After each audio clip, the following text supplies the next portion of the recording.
Rule 5 only বা alone যুক্ত সিম্পলকে আমরা কমপ্লেক্স কিভাবে করব এটা দেখব। তোমাদের এগুলো আমি একই হেডিংয়ে সিম্পল টু কমপ্লেক্স এবং সিম্পল টু কম্পাউন্ড দেখাচ্ছি। সবাই এটা যদি একই হেডিংয়ে মনে রাখো তাহলে তোমাদের আর কোনো কনফিউজড হবে না।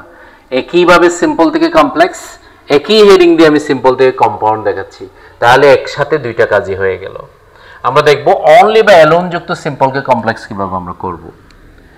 অনলি বা অ্যালোন যুক্ত কোনো বাক্য যদি দেখা যায় সিম্পল বাক্য, এটাকে যদি কমপ্লেক্স করতে হয় অনলি এর জায়গায় আমরা অনলি বসাবো, প্লাস সাবজেক্ট যেটা থাকবে সেটা আমরা বসাবো।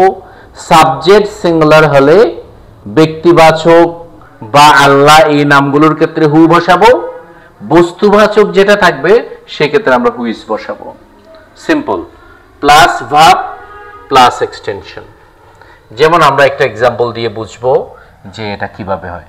Only Allah can help us, simple বাক্য।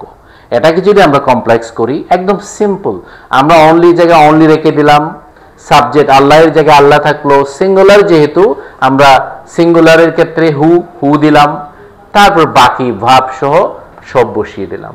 তাহলে only Allah who can help us. দেখো সিম্পলে only Allah can help us, কমপ্লেক্সে একটা জাস্ট আমরা রিলেটিভ প্রোনাউন ইউজ করলাম, only Allah who can help us, complex হয়ে গেল, সিম্পল। তারপরে যদি সাবজেক্টটা সিঙ্গুলার হলো তো আমরা এভাবে দিব, প্লুরাল যদি হয় সেই ক্ষেত্রে স্ট্রাকচার হবে অনলি বসবে, দুস বসবে প্লুরালের কারণে, হু রিলেটিভ প্রোনাউন বসবে, আর বা ওয়ার যেহেতু আমাদের সাবজেক্টটা প্লুরাল হচ্ছে সেই জন্য আমরা দুস দিচ্ছি, সেই জন্য টু বি ভার্বটা আর প্রেজেন্ট হলে আর পাস্ট হলে ওয়ার বসবে। পুনরায় আমরা সাবজেক্ট থেকে বাকি অংশটা বসিয়ে দেব, কমপ্লেক্স হয়ে গেল। যেমন only the graduates can apply, তাহলে আমরা দেখতে পেলাম দ্য গ্রাজুয়েটস, সাবজেক্টটা কি হলো প্লুরাল হলো, গ্রাজুয়েটস নাউন, নাউনের শেষে এস বাই এস হলে এটা প্লুরাল হয়, ভার্বের সাথে এস বাই ইএস যোগ করলে সিঙ্গুলার হয়, নাউনের সাথে এস বাই এস যোগ করলে সেটা প্লুরাল হয়, এটা আমরা জানি। তাহলে আমরা একই রকম স্ট্রাকচার অনুযায়ী অনলি জায়গায় অনলি বসালাম। তাহলে যেহেতু দ্য গ্রাজুয়েটস প্লুরাল, প্লুরাল হলে আমরা কি বসাবো দোজ, দোজ বসালাম। তারপরে বললাম যে আমরা হুটা বসাবো, হু বসালাম। যেহেতু এখানে গ্রাজুয়েটস প্লুরাল, বাক্যটা যেহেতু প্রেজেন্ট ফর্ম ক্যান, তাই আমরা কি দিলাম আর দিলাম। যদি এখানে যদি কুড হতো তাহলে আমরা এখানে ওয়ার দিতাম। এরপর বললাম সাবজেক্টের বাকি অংশটা বসে যাবে। তাহলে আমরা কি করে দিলাম, the who are graduates can apply, পুরোটা বসিয়ে দিলাম।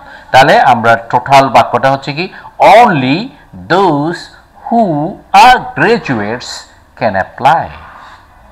আমরা ক্লিয়ার বুঝতে পারলাম, সাবজেক্ট সিঙ্গুলার হলে এই স্ট্রাকচার হবে, সাবজেক্ট প্লুরাল হলে এই স্ট্রাকচার হবে, একদম সিম্পল।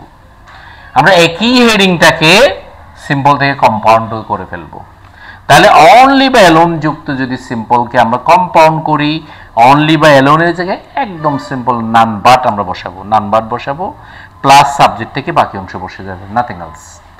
যেমন আমরা একটা এক্সাম্পল দেখলে ক্লিয়ার বুঝতে পারবো, only honesty can stop stealing, তাহলে অনলি এর জায়গায় আমরা কি বসাবো নান বাট, তাহলে নান বাটটা জুড়ে দিলাম, নান বাট বাকি অংশ সব বসাই দিলাম, none but honesty can stop stealing. আমরা যদি একই বাক্যটাকে যদি করি অনলি আল্লাহ ক্যান হেল্প আস, এটাকে যদি করি none but Allah can help আস, একদম সহজ। তাহলে এই দুইটা যুক্ত সিম্পল থেকে কমপ্লেক্স এবং সিম্পল থেকে কম্পাউন্ড একদম সহজ। এই স্ট্রাকচারটা সিম্পলি মনে রাখলে আর কনফিউজড হবে না। Thank you.